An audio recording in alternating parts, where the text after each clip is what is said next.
분수, fraction, 소수, decimal number 언제 필요할까요?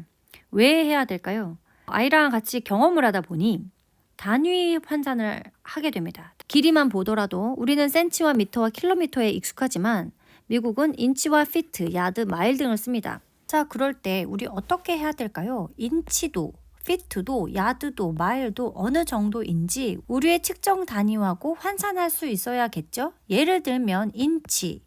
자, 1인치가 몇 센치인지 알아야겠죠? 약 2.6cm 정도 되던가요?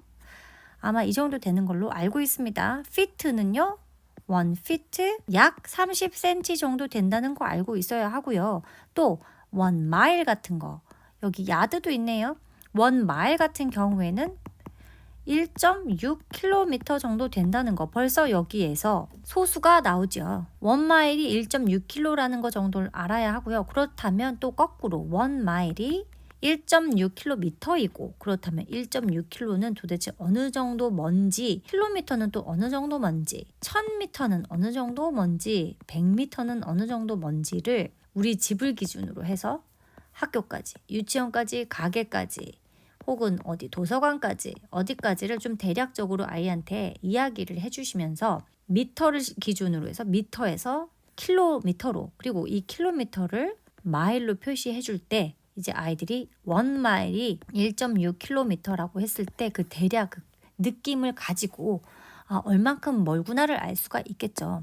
3feet라고 써 있습니다. 30cm가 3개 있으니까 90cm이네. 근데 얘는 1야드네. 1야드는 그럼 약 90cm네. 약 90cm네. Approximately 90 centimeters. About 90 centimeters겠네. 라고 얘기한다면 아이가 90cm가 어느 정도인지는 알게 되죠. 왜냐면 우리가 1m를 자로 재개해서 그 정도의 길이가 어느 정도인지 알게 하고 그리고 나서 야드는 그렇구나.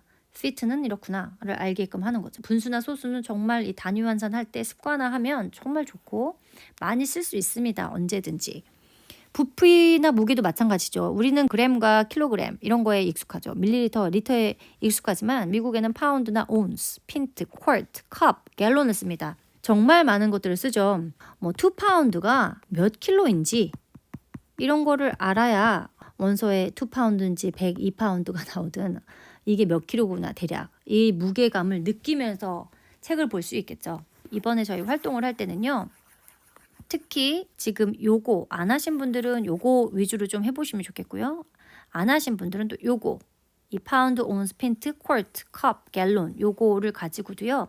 우리는 딱딱 떨어지는 매트릭을 쓴단 말이죠. 10이나 100으로 떨어지는 측정 단위를 쓰고 있기 때문에 편한데 얘네들은 그렇지가 않거든요. 복잡합니다. 그래서 이번에 제가 알려드리는 그 measurement man 있습니다. Mr. Measurement라는 애가 있는데 이걸 통해서 한번 같이 분수 혹은 소수와 관련해서 활동해 보도록 할게요. 어림수를 익힐 수 있습니다. 분수나 소수를 하게 되면은 예를 들면 여기 온도 보면 셀시우스와 파렌하이트가 있어요. 우리 섭씨와 화씨라고 이야기하죠. 자, 온도의 경우도 한번 볼게요. 셀시우스라고 해서 섭씨가 있고요. 우리 화씨가 있습니다. 2학년 친구들하고 이걸 가지고요. 계속 환산하고 변환하는 계산을 계속 해왔는데요. 예를 들면 우리 0도씨는 32 파렌하이트과 같다고 이야기하거든요. 이 포뮬라인 공식이 0에다가 곱하기 5분의 9 그리고 더하기 32 이렇게 되어 있어요. 그러면 0은 어떤 수와 곱해도 항상 0이라고 했으니 32가 나오는 게 맞지요. 그러면 다른 것도 한번 환산해 볼 수 있어야겠죠. 만약에 10도 정도 되었다. 10도씨다. 여기가 우리나라가 10도씨다. 얼마 정도의 파렌하이트일까? 라고 이야기했을 때 공식에 집어넣고 이런 변환하는 계산들을 2학년 친구들이랑도 했다는 겁니다. 그러면 공식에 집어넣어야겠죠? 5분의 9입니다. 거기다가 더하기 32 할 거예요. 그런데 아이들이 5분의 9를 이렇게 하는 방법을 모를 수 있어요. 그래서 5분의 9를 대략 어느 정도인지 역시 눈에 보이죠. 2홀즈가 거의 안 될 지경의 것 정도의 그림일 겁니다. 여기가 비어있는.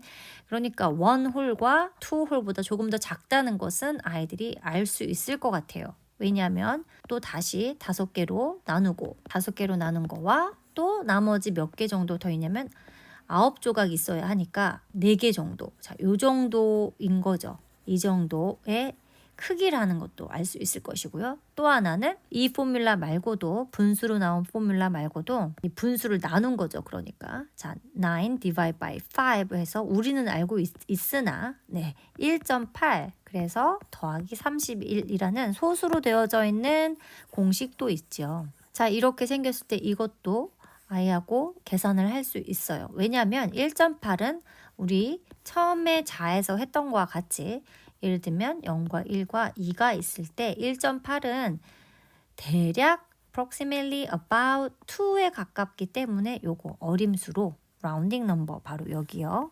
라운딩 넘버 해서 어림수로 약 2cm 약 2 그러니까 약 2라고 생각하면 되죠. 그러면 좀 간단해지겠죠? 약 2니까 이렇게 해서 10도씨는 20에 32를 더한 약 52 파렌하이트야. 이렇게 이야기해 줄 수 있어요. 그래서 정말 많이 어떤 측정 단위를 환산할 때 정말 많이 아이들이랑 같이 꼼꼼하게 하는 편입니다. 제 아들과 저도 계속 그렇게 하고 있고요. 그래서 그냥 이런 것들 지나치지 않게끔 하기 위해서 분수와 소수에 대한 개념들을 할 수 있고요. 오늘 밤만 해도 5분의 9가 무엇과 같으냐고 equivalent 동치분수라고 하나요? 동치분수 같은 값을 가진 10분의 18이라고도 이야기합니다. 왜냐하면 10분의 18이 1.8이라는 걸 지금은 잘 알고 있기 때문이에요. 그리고 얘가 1과 10분의 8이라는 것도요. 1 whole and 8 tenth라는 걸 알고 있기 때문입니다. 왜냐하면 1 whole and는 플러스 사인이라고 얘기했고 8 tenth는 우리 배웠죠. 자, 여기에서 8 tenth 자리가 어디지 기억나니? 0에서부터 1cm 기억나니? 했을 때 그 자리, 바로 그 자리가 0.8이었잖아요. 그러니까 당연히 1과 0.8은 1.8이라는 것도 자연스럽게 알게 되는 것이죠. 자, 이런 식의 구조들이 있습니다. 분수와 소수 언제 필요할까요? 저는 단위를 환산할 때 정말 꼼꼼히 한다고 말씀드리고 싶습니다. 어림수를 또 만약에 노출을 해보지 않으셨다면 지금 굿앤 뷰티풀에서 2학년 교재에 아주 잘 나와져 있습니다. 2학년 수학 교재에. 그래서 이거는 제가 알려드릴 테니까 어떻게 하는지 우산을 통해서 탄을 통해서 언덕을 통해서 하는 방법이 있어요. 0, 1, 2, 3, 4 그리고 얘가 이렇게 가운데 있고 여기 5, 6, 7 이렇게 넘어가서 물방울이 이렇게 떨어지는지 이렇게 떨어지는지 해서 물방울이 이쪽으로 떨어지는 경우에는 0에 가깝고 이쪽으로 떨어지면 10에 가까워 이렇게 해서 보여지는 그림 같은 게 있습니다. 그거 같이 해볼 거예요. 그래서 어림수도 좀 같이 이번에 해보셨으면 좋겠습니다. 분수와 소수 하는데 정말 너무 많은 것들을 하죠. 그래도 베리에이션 다양성을 줘서 여러 가지로 한번 해보도록 할게요.